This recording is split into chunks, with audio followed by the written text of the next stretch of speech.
আসসালামু আলাইকুম, আমি ডক্টর হাসিবুল আসাদ। আজকে খুব গুরুত্বপূর্ণ একটা সমস্যা নিয়ে কথা বলবো, যেটা হলো ফ্যাটিগ, বাংলাতে যেটাকে বলা হয় ক্লান্তিভাব বা অবসন্নতা। তো প্রথমে জেনে নিই এটা আসলে কি। ফ্যাটিগ বলতে বা অবসাদগ্রস্ততা বলতে বোঝানো হয় আপনি কোনো পরিশ্রম ছাড়াই হঠাৎ করে ক্লান্তভাব অনুভব করেন এবং অনেকক্ষণ যাবৎ রেস্ট করার পরেও, অনেকক্ষণ যাবৎ বিশ্রাম করার পরেও আপনার সে ক্লান্তিভাব দূর হয় না। এটা ছোট থেকে শুরু করে বৃদ্ধ বয়স পর্যন্ত অনেকের মধ্যে হয়ে থাকে।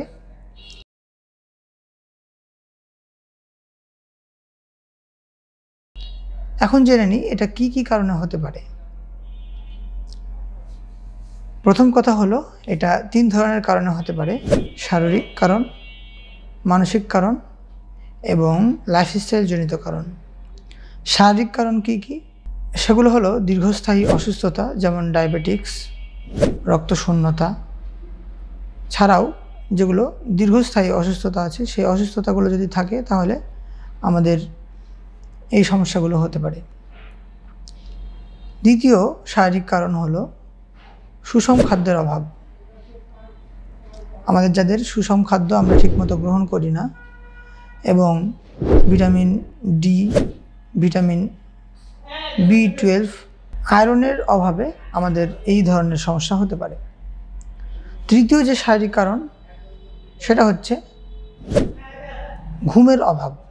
আমাদের মধ্যে অনেকেরই অভ্যাস আছে অতি রাত্রি জাগরণ করার অভ্যাস, এবং আমরা অনেকে অনেক রাত্রি পর্যন্ত কাজ করি। কেউ কেউ আমরা রাত্রেবেলাতে ইউটিউব, ফেসবুক এসব দেখি, যার ফলে আমাদের রাত্রি জাগরণ বেশি হয়ে যায় এবং এই জিনিসটা দীর্ঘদিন যাবৎ চলতে থাকলে আমাদের মধ্যে এই সমস্যাটা আসলে দেখা দিবে। দ্বিতীয় যে কারণটা সেটা হলো মানসিক কারণ।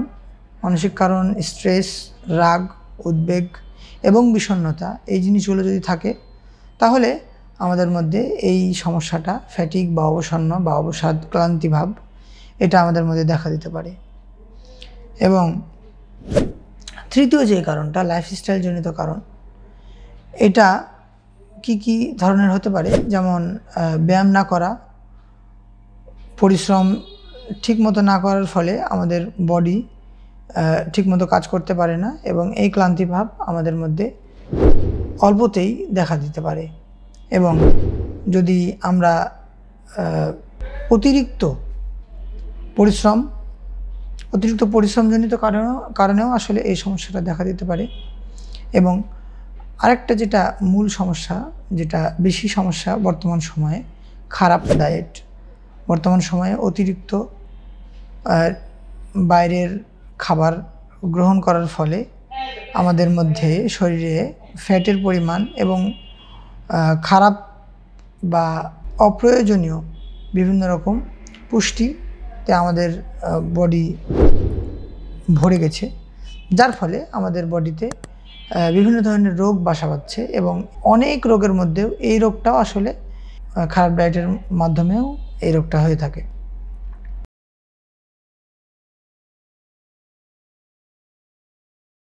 এবার চলে যাই হলো চিকিৎসাতে।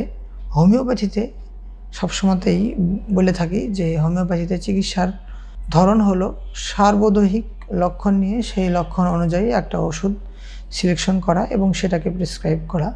আমরা যদি সার্বদৈহিক লক্ষণ অনুযায়ী একটা ওষুধ সেবন করি তাহলে আমাদের যে কোনো ধরনের রোগ আসলে খুব ভালোভাবে চলে যায়।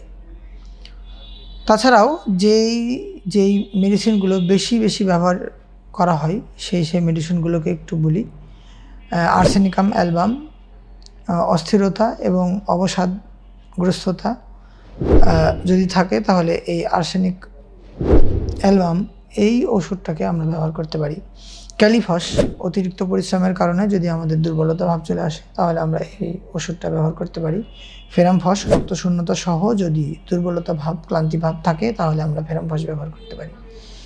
চায়না অফিসিনালিস অতিরিক্ত দুর্বলতা যদি স্রাবজনিত কোনো কারণে হয়ে থাকে তাহলে আমরা এই মেডিসিনটা ব্যবহার করতে পারি।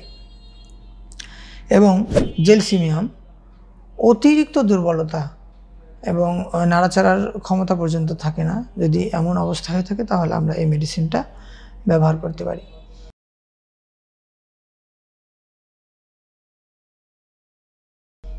এখন জেনে নিব যে কিভাবে আমরা এর প্রতিরোধ গড়ে তুলতে পারি এবং ক্লান্তিভাব থেকে আমরা কিভাবে বেঁচে থাকতে পারি।